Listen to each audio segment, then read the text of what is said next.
Before we dive into this story, make sure to subscribe to the channel. There's a lot more coming your way. And tell me in the comments, where are you listening from? I want to know how far this story has reached. No more waiting. Let's get into the video. It began with silence, not the peaceful kind. The kind that makes your skin crawl, like the world itself is holding its breath. Vila Meridiana was the sort of coastal town where nothing ever happened. A sleepy place tucked between rugged cliffs and a moody sea, where gossip moved faster than boats, and people trusted their routines more than the weather forecast. Every morning the fishermen docked their boats, unloaded their catch, and cursed the tide like it owed them money. But this morning, something was off. Aníbal's boat came back alone, no captain, no crew, no sound, except the quiet purr of the engine as it bumped gently against the dock, and it was covered in slime. A glowing greenish film coated the hull, pulsing faintly like it was still alive. The surface shimmered under the early morning fog, like the boat had returned from somewhere it was never meant to go. Old Joachim, the man who opened the dock every day before sunrise, was the first to spot it. He stared for a full minute before saying anything, because honestly, what do you even say when a ghost ship rolls up glowing like radioactive kelp? He didn't call the police. He called the priest. The boat itself was too clean. The deck had been stripped bare except for a single melted fishhook lying near the stern. Beside it, a drop of something red, not blood. Thicker, darker, glowing faintly before evaporating into the morning air like it had a mind of its own. That was when people started whispering. By mid-morning, the dock was a circus. Locals gathered with their phones, filming the scene while spinning out theories like fishermen casting nets. Some said murder. Others swore it was pirates. One woman insisted it was a government experiment gone wrong. Typical small-town escalation. Someone disappears and suddenly it's aliens or the Russians. This time, though, it was aliens. They just didn't know it yet. The black car arrived without a sound. No license plates. No tire noise. Just a sleek, silent glide to the edge of the dock like it had always been there. Two men stepped out. Black suits, black ties, black sunglasses. Despite the overcast sky, the taller one had the stiff posture of someone who'd seen too much and stopped being impressed by any of it. Agent Langley. Not a name, more like a threat wrapped in a label. His face didn't move when he walked, like his emotions were classified. The other, Agent Costa, was new. Too clean, sweating already, constantly checking something on his wrist that probably wasn't a watch. Rookie energy all over him. Langley walked straight to the boat and ran a scanner over the slime. It beeped once, then turned deep purple. Same signature as Anchorage, he said flatly. Signature like, radiation? Costa asked. Langley gave him a look sharp enough to cut concrete. No, signature like, we pretend this never happened and move on. Understood? Costa nodded. Poor guy looked like he was about to faint. They started working fast. The memory wipe devices came out. One by one, the townsfolk were pulled aside. Quick flash to the temple, a soft beep, and a polite, have a nice day. The perfect eraser. No fuss, no questions, just forget, but there was a problem. His name was Lucas Vilar, 29, IT technician. Amateur podcaster. Conspiracy forum addict. He'd shown up early that morning with a camera, hoping to catch something viral for his blog. Something weird, maybe even just tragic. But what he found was something else entirely. When the beam hit him, it fizzled, glitched. It worked on everyone else, but not him. He stumbled away with a foggy head and a metallic taste in his mouth, but the memories were still there. Not clear, not solid, but there. That night, Lucas dreamed of water, endless dark water and something moving beneath it. Flashes, a massive eye glowing beneath the waves, claws scraping against a hull. A distorted voice whispering, Aníbal opened the door. And deeper still, a bell, ringing underwater. He woke up gasping for air. Cold sweat soaked his sheets. He tried to shake it off. Just a dream. Just stress. Just too much Reddit and not enough sleep until he saw his fingernails green, glowing, slick, with the same slime from the boat, back at the H.O.M.E.R base, human operations for monitoring. Extraterrestrial races, the atmosphere, had shifted from routine to red alert, a failed memory. Wipe was more than a mistake. It was a breach. Subject Lucas Vilar, the tech officer reported. Retaining fragments. Possibly aware. Langley said nothing at first. Just lit a cigarette like it was part of the protocol. Then finally, let him run. I want to see what he remembers. And what he does with it, and that's when things really began to unravel. Lucas tried to live a normal day after that. He really did. He made coffee, answered emails, pretended to care about a coworker's spreadsheet issue. All the usual. But something was wrong. Everything felt thinner, like reality had a crack running through it, and only he could see it. At first, it was just a feeling. Then the pattern started. He went back to the fish market, just to look, just to make sure he hadn't gone insane, and that's when he noticed it. The market didn't smell like fish anymore. That alone was suspicious. This place had smelled like rotting sea bass since the 80s, but now, nothing. No salt, no guts, no flies. Just silence. The workers looked different too, younger, smoother. They moved in sync like dancers. No wasted movement. Too graceful. Too perfect. He saw a vendor slicing fish with a blade that shimmered just for a second like it was made of light. And the back door, the one that was always locked and rusted shut, now had a symbol painted on it. An octagon, pulsing faint blue like it was breathing. Lucas pulled out his phone to film, discreetly, just for proof. When he got home, the video was gone. Black screen. No footage. Just static, but there was audio and it whispered, "Unauthorized access. This location is under interplanetary jurisdiction. Return to the market." And smile. He dropped the phone. The voice hadn't come from the speaker, it came from inside his head. The next morning, 3 of his neighbors were grilling meat in the courtyard at 7 a.m. All smiles. Big ones, too big. The kind that don't reach the eyes, and then, one of them, Mr. Manuel from 3B, the guy who always yelled at dogs, turned, waved his greasy hand and said, "It's a good day to forget." "Isn't it, Lucas?" Lucas froze. He hadn't told anyone his name. He hadn't said a word. And just like that, the illusion cracked. The town, his safe little corner of the world, was wearing a mask. And it was starting to slip. Back in the H.O.M.E.R. command center, the heat was rising. Agent Costa was pacing like a man who'd seen a ghost, and realized the ghost had better clearance than him. He went back to the market, sir. He filmed the portal. He's remembering. Langley didn't flinch. "Then it's time we make a decision," Costa stared at him. "You're not seriously suggesting recruitment." "He's a civilian. An untrained one. He's a civilian who built a VPN out of a toaster and a walkie-talkie, Costa.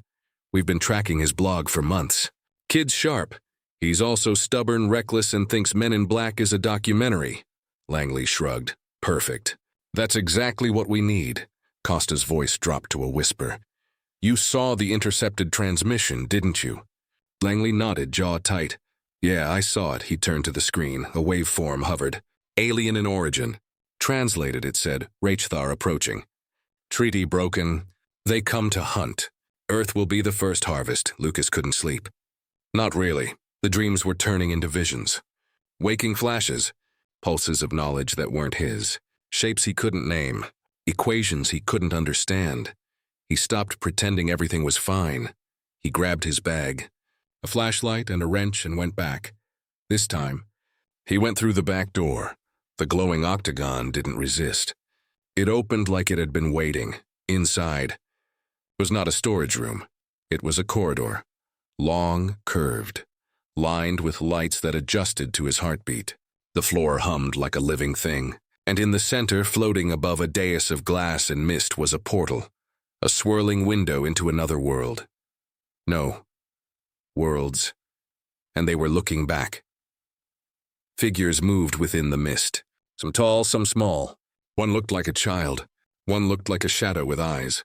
They weren't aggressive, just watching, studying. Then came the voice, not from the portal. Behind him. "You went where you shouldn't have, Lucas Vilar, but now that you're here, you can't leave."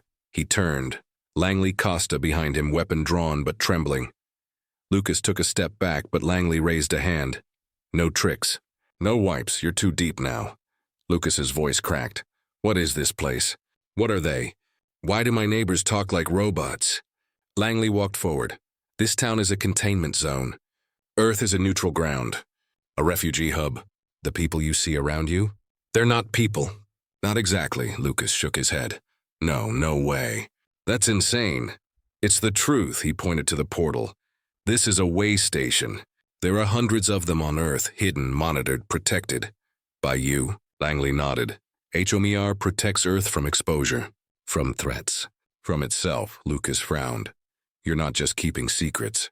You're keeping everything under wraps. Why? Costa answered softly. Because humans are the one thing the galaxy's actually afraid of. Lucas blinked. Us? We're the scary ones. Langley finally smiled. Just a little. Most species evolve slowly, peacefully, but humans? You burn fast. You adapt. You destroy. You survive. You don't need centuries to master a weapon. You build one in a garage when someone pisses you off. Lucas didn't argue. He couldn't. You said something's coming. The H.O.M.E.R., Langley's face darkened. They don't follow treaties. They don't care about diplomacy. They're hunters, pure, efficient. They're coming here because they think Earth is weak. Lucas looked back at the portal. They're wrong. Langley met his gaze. Then prove it. Join us, and just like that, the offer was on the table, not a request. A challenge, no more pretending, no more forgetting. Lucas took a long breath, felt the air hum around him. Somewhere deep inside, something old and primal stirred. Okay, I'm in. Langley handed him a small device. A badge. But it wasn't just metal. It glowed with symbols Lucas didn't recognize, yet somehow understood. Welcome to H.O.M.E.R. Agent Vilar, Lucas grinned. You picked the wrong guy, Langley. Langley shook his head. No, I think we finally picked the right one. The first sign wasn't in the sky. It came from the ocean. A pressure wave, barely registered on instruments but felt in the gut, rippled through Vila Meridiana. Birds stopped flying. Dogs stopped barking. Even the wind held its breath. Then, the sea began to pull back. The tide receded like something massive had inhaled beneath the surface, and that's when the screaming started. People gathered at the coast, confused, pointing. The water was draining fast. The exposed seabed steamed. Boats listed sideways caught in the retreat, and then the ocean erupted. A vessel rose, not built, not metallic, but something grown. Black, smooth, with a texture like obsidian laced with veins of orange light. It throbbed like a living organ. It wasn't a ship, it was a hive. Inside it were the H.O.M.E.R. They came out in silence, dozens of them moving with insect precision. 8 feet tall, 4 legs, 2 arm blades, skin like volcanic glass, and eyes, deep orange and narrow, like they had already judged the planet unworthy of survival. They didn't announce their arrival. They just started hunting. In the H.O.M.E.R. base, panic erupted. Screens lit up with invasion markers. Civilian surveillance cameras started going offline. Containment fields across the globe began to fail one by one. And Lucas? Lucas was on his feet before anyone gave the order. They're not testing us, he said. They're starting the harvest. Costa slammed his hand on the console. We need air support. We need the main agents, off-world reinforcements. Langley didn't move. His eyes were fixed on the live feed from the coast. Civilians running, creatures tearing through boats, buildings, whatever stood in their way. We won't have time, Langley said. They know how we work. They're going straight for full extermination. Costa looked at him pale. Then what do we do? Langley turned to Lucas. We adapt. The city fell into chaos within the hour. Those peaceful, disguised alien refugees that had lived among humans for decades. The smiling neighbors, the street vendors, the weirdly quiet librarian, all vanished. Some fled through emergency portals. Some tried to help, some died trying. 2 elderly market vendors, who had actually been Cathari, a peaceful species of engineers, activated personal defense drones. They bought the humans a few minutes of time, but that's all they could buy. Because the H.O.M.E.R. weren't just strong, they learned. Every failed attack, every attempted defense, they adapted. Fast. H.O.M.E.R. agents were overwhelmed. Field units scrambled, but the base lost contact with 3 cities by sunset. Perimeter breach meant total annihilation. In the middle of it all, Lucas stood in the street, staring at the remains of a half-destroyed grocery store.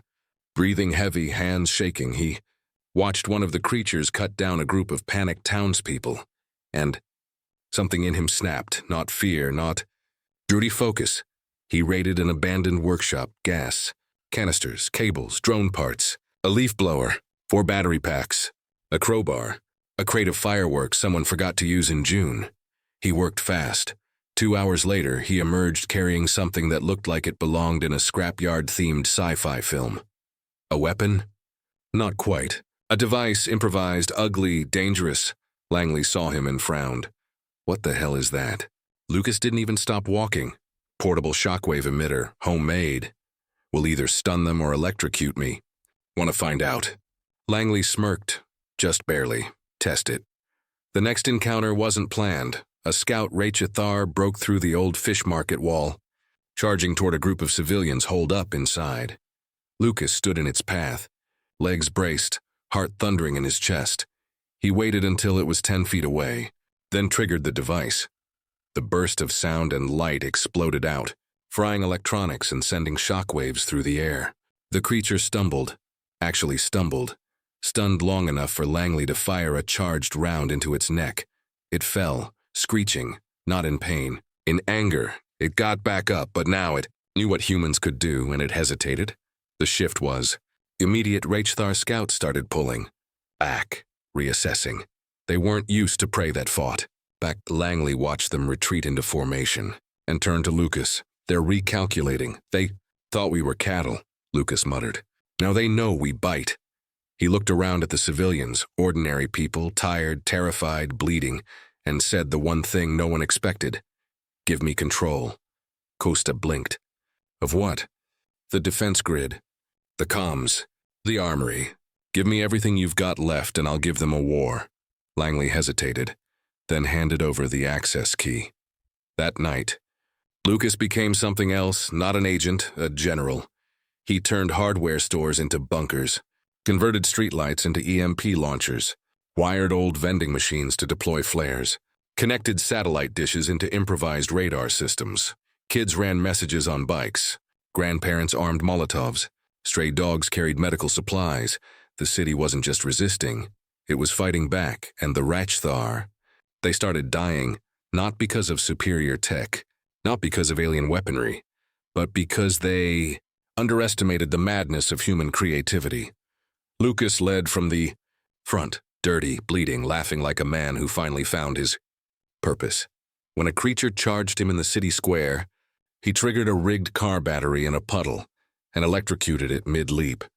When another tried to ambush refugees near the church, he lured it into a trap made of fishing wire, bear traps, and a microwave. Every moment he survived, the others grew braver, and the H.O.M.E.R began to realize they hadn't invaded a planet. They had kicked a hive. By dawn, the tide had turned. The remaining H.O.M.E.R pulled back, vanishing into the ocean. The hive vessel groaned, then began to sink, disappearing beneath the waves as if it had never existed. Silence returned to Vila Meridiana, but it wasn't peace. It was the silence of aftermath. Lucas stood in the center of the broken square, his weapon smoking, one eye swollen shut, grinning through cracked lips. Costa limped over. You built a defense system out of duct tape. Drone parts and a toaster. Lucas wiped blood from his face. I told you. You keep underestimating humans.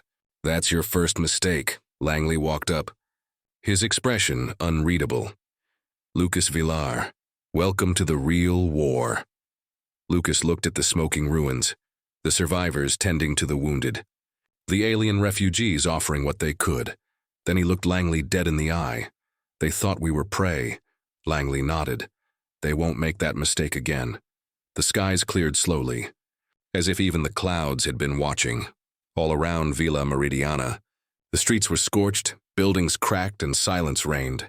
The kind of silence that follows after something ancient and violent passes through. The war was over.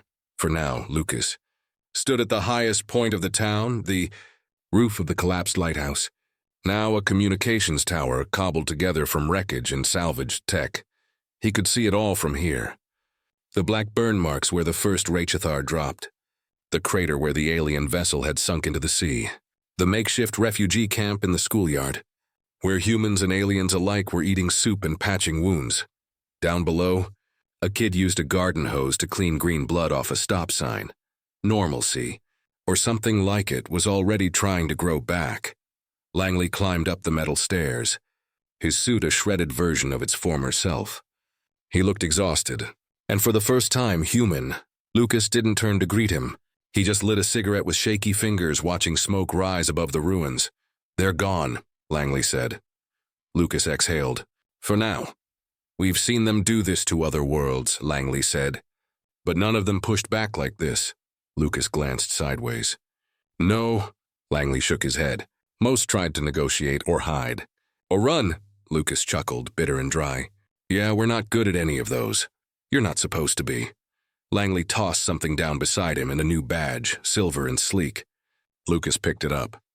Turned it over, H.O.M.E.R. insignia, personal clearance level, Alpha Black. "Status, active agent, no ceremony?" Lucas asked. "You just survived an intergalactic extermination attempt with a car battery and duct tape," Langley replied. "I figure you've earned the shortcut." They sat in silence for a while, and then Langley said something he hadn't said to anyone, ever. "We didn't recruit you just because of what you did." Lucas raised an eyebrow. "No, we recruited you because of what you are, what humans are." Lucas didn't answer, so Langley continued. "There's a reason the galaxy signed treaties to keep Earth isolated. Why refugee species come here, blend in, hide in small towns and bakeries and libraries. It's not because this planet is safe." He turned to Lucas, eyes hard. "It's because they're afraid of you." Lucas's voice dropped. "Of me?" Langley didn't blink. "Of humanity, the rage, the instinct, the refusal to go down quiet. Every other species fights like it wants to win. But humans?" He paused. "Humans fight like they've got nothing left to lose." Later, Lucas walked through the camp. A group of refugee children, half human in appearance, half not, sat on a tarp playing a card game with glowing chips. They waved as he passed. An old alien healer, long since integrated into the town, handed him a drink made of something vaguely orange. It tasted like grapefruit and motor oil. He smiled anyway. The world wasn't the same. Would never be. But something had shifted, a crack in the secrecy, a recognition. Humans were no longer protected, not by treaties, not by ignorance. They were players now, recognized, dangerous, and they'd proved it the messy, creative, completely unhinged way only they could. Before the H.O.M.E.R. ship left the region, Lucas stood in the central chamber, now reactivated and glowing with interdimensional energy. Costa approached him, looking more relaxed than usual, holding a tablet with a list of new agent assignments. "You're cleared to pick your own unit," Costa said. "Langley says it's tradition for field-initiated Alpha class." Lucas stared at the list for a moment, then handed it back. "I've already got my unit." Costa frowned. "Who?" Lucas grinned. "The town. You're serious. As a heart attack. We'll clean up, rebuild. And next time someone tries this..." He paused, walking toward the portal at the center of the room. "We won't just defend ourselves. We'll be ready." Lucas's reputation spread fast, through whispers, through back channels, through the underground communications of every hidden refugee network and diplomatic outpost. Not about his rank, not about the number of kills, about the way he fought, improvised, desperate, laughing. One message, passed along from planet to planet, in dozens of languages, said, "The humans are awake." Another simply said, "Earth is no longer neutral," and the last one, "They wear skin, but beneath it they are fire." Months later, in a distant H.O.M.E.R. station orbiting an unnamed moon, a captured H.Thar was being interrogated. The creature, beaten but unbroken, finally spoke in its rasping, deep language, a monitor translated in real time.